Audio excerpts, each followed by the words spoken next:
All right, folks, let's have ourselves a session here. We're going to be talking about XRP. Is it a stable coin? Is Ripple considering maybe launching a stablecoin on the XRP Ledger?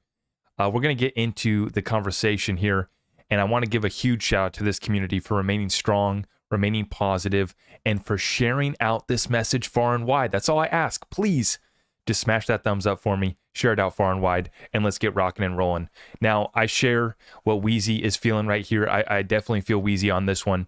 He says, I've been in the space since December 2020. The sentiment I'm seeing around the community is at the lowest I've ever seen. When you least expect it, though, that's when we get that next XRP boom moment. And I know folks are tired of clickbait. They're tired of hype. They're tired of nonsense and narratives. And that's what we provide here, is cutting through that confusion, getting to the truth. And while we remain the most bullish on XRP, precious metals, what we're doing in our businesses and real estate, there's a reason why we're waking up every single day full of joy, excitement, and purpose and clarity on our vision and purpose, because we're so locked in on that. But we also maintain that understanding. We see both sides of the coin, and we understand that we're going through a bear market recession, and the world and financial system around us is getting burnt to the ground, metaphorically speaking. So we have been preparing ourselves for this moment. This is it. Didn't think we'd still be picking up XRP at 50 cents, half a buck to pick up an XRP. We're going to be laughing about this day down the road here, some years from today, when XRP's taken the number one spot from Bitcoin, and we're doing some crazy stuff, moving trillions of dollars daily over the ledger. That's where I think is in store for this future. We got some exciting development coming on the XRP Ledger, automated market makers being considered, along with a few other amendments and proposals that will bring additional utility to the XRP Ledger. It's an exciting time, but once again, we get all this great news. Last week, Ripple acquires Fortress. We're about to break it down. We're still uncovering and putting this whole thing together on just how big of a deal this acquisition of Fortress was. But what do folks look at? They look at the price action. They get the notification on their app that, the coin's down again. And so then we cry and we're upset and we're sad, and we forget all of the research and work that we've put in to understand how XRP is playing a fundamental role in this new financial system. Without a doubt. Dozens upon dozens of central banks already working with Ripple, utilizing the XRP Ledger. We have Palau showcasing a US dollar-backed stablecoin on the XRP Ledger, which we're going to be talking about. Is XRP a stablecoin? Is Ripple considering a stablecoin? What we know of right now is that Palau, another one of the governments that's working with Ripple, has already launched a US dollar-backed stablecoin on the XRP Ledger mainnet, where you can go watch citizens of Palau. Most of the trial here that just took place was actually mostly with government officials who got to try out and test out. This is the first phase of testing out the XRP Ledger mainnet US dollar-backed stablecoin. And you can go see the transactions of them going to buy a soda pop at the convenience store. So we absolutely love to see it. But let's get right on into the juicy stuff here, folks. So we're starting off here. A little post from our British buddy, Dark Horse. And you gotta love it. He asked the question, could Fortress acquisition by Ripple also mean they can create a stablecoin now?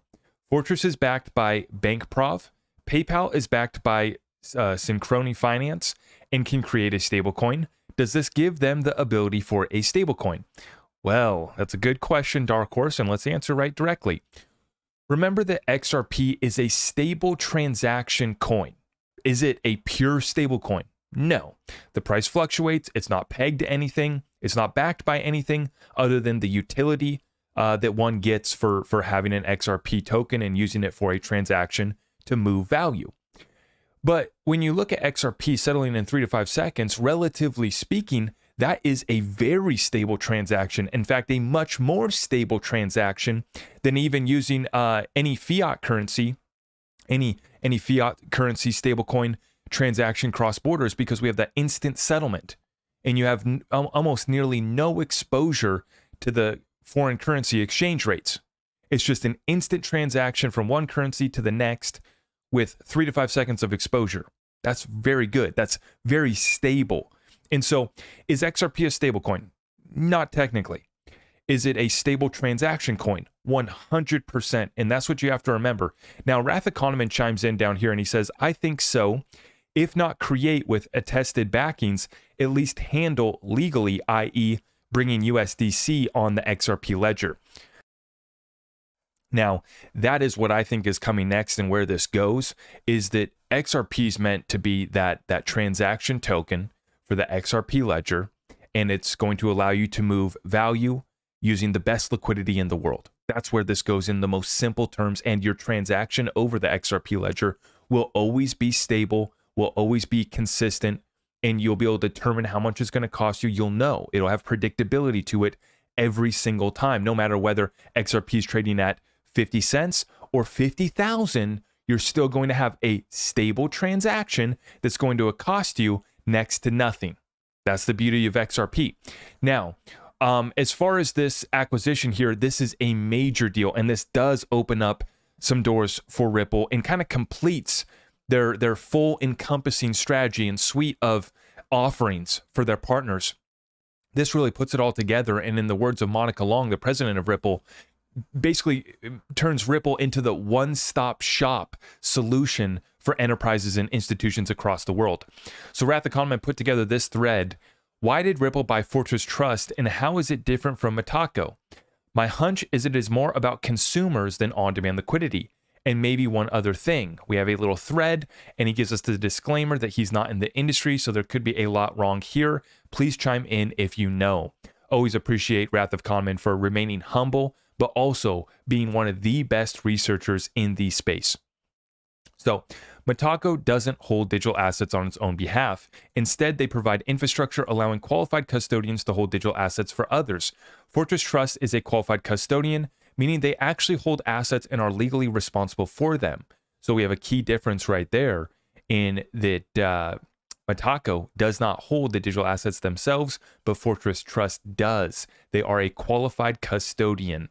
So for instance, iTrust Capital integrated Fortress for an IRA program, allowing users to hold crypto assets in their retirement plans.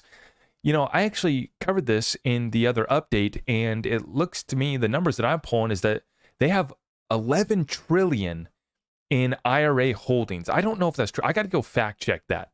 But someone in the community had shared that they have 11 trillion within their IRA program at Fortress, not at iTrust. But maybe it's the collaboration between the two. I got to go fact check that. I shouldn't be speaking on that before I go fact check that. But that's what someone was reporting on. But we'll have to go check that. But nonetheless, they are working with iTrust Capital, integrated Fortress for an IRA program, allowing users to hold crypto assets in their retirement plans. Many of you guys know about iTrust Capital.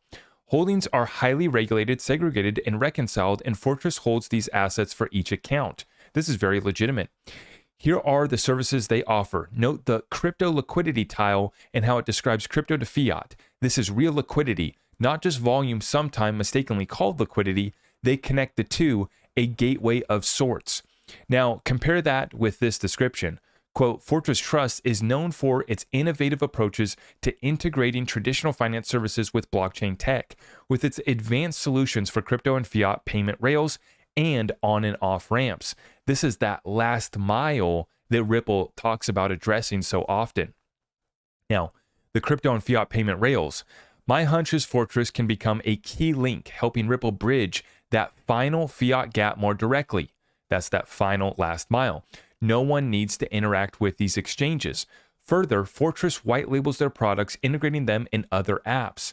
So basically you have asset custody and liquidity, and then Ripple is going to give you access to RippleNet, payout markets in over 70 payout markets in over 40 countries where on-demand liquidity XRP settlement is available as well. And then we note Brad's comment here, quote, they've built an impressive business with recurring revenue and a strong roster of both crypto native and new to crypto customers. It suggests to me an emphasis on this bridge between crypto and consumers' fiat. So this is going to actually help more people on ramp to digital assets. And he says, I hear it in Long's quote, and that would be Monica Long, president of Ripple, just like I said, quote, acquiring Fortress Trust in service of becoming the one-stop shop for enterprises looking to convert, store, and move value on blockchain around the world. Convert here seems new and perhaps important. Absolutely. Fortress also publicizes NFT tokenization ability. art, contracts, securities, health records, videos, estate docs, and IP. All secure and privately held, no IPFS. Available for use in trade finance settings. Ripple has spoken similarly of the XRP Ledger. And you already know that they're working on tokenizing real estate with the Hong Kong Monetary Authority. So this is right in line, complementary to what Ripple's already working on. Native NFTs to the XRP Ledger came through XLS20. So now we have NFTs on the XRP Ledger finally.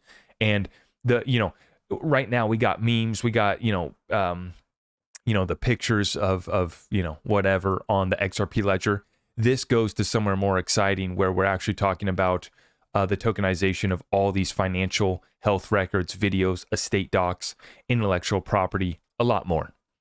The other thing that occurs is this NFT minting and custody capability might offer a smooth path for carbon credit tokenization as well. We know Ripple's been all over that.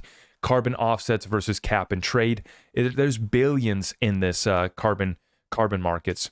EFTs even, hard to say. Maybe real estate after all. Absolutely. Could Fortress be for ODL? Maybe, but I don't immediately see it. They don't offer Ripple any new licenses, save Nevada. Further, maybe besides Nevada. I don't know what that means. Further, they can't commingle holdings, potentially complicating larger liquidity pools.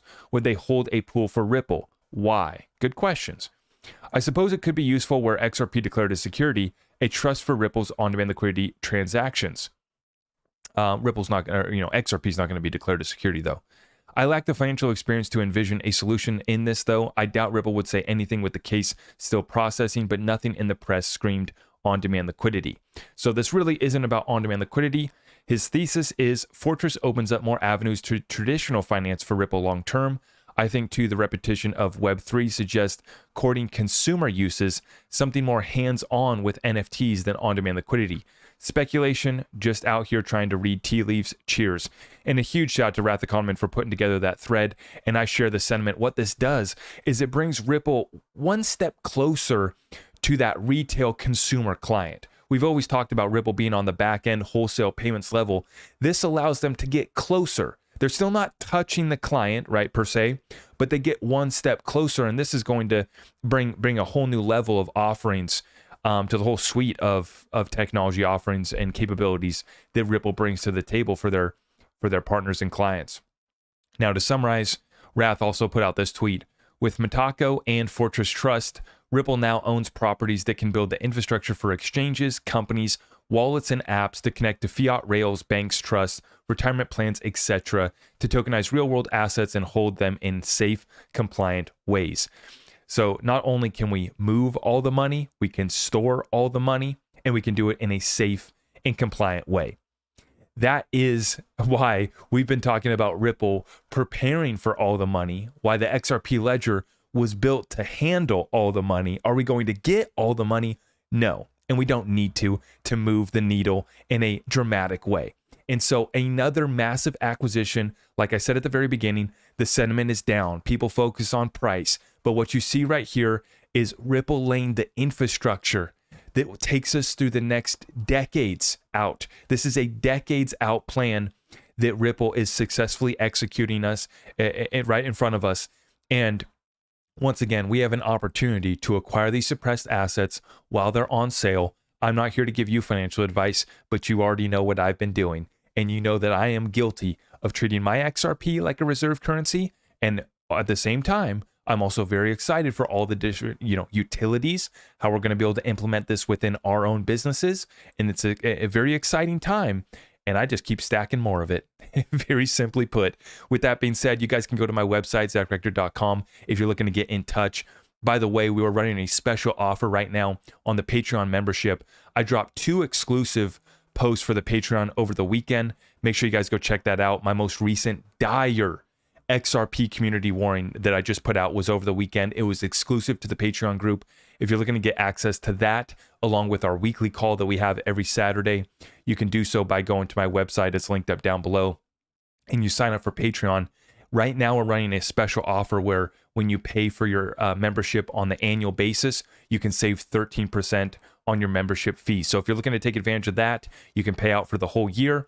save 13%. And as always, I really appreciate all the support, guys. We had a flood of new people coming in, and these are folks that are already tapped in, but something special happens when you get together with a community of like-minded individuals that are connected on that higher level, and we start moving together. We're going to accomplish some beautiful things over the next decade. It's an amazing time to be alive. Don't focus on the price action that we see today. Understand the real value that's getting built out right now and takes us through this greatest transfer of wealth in world history. I appreciate all of you guys. We'll see you in the next one. God bless.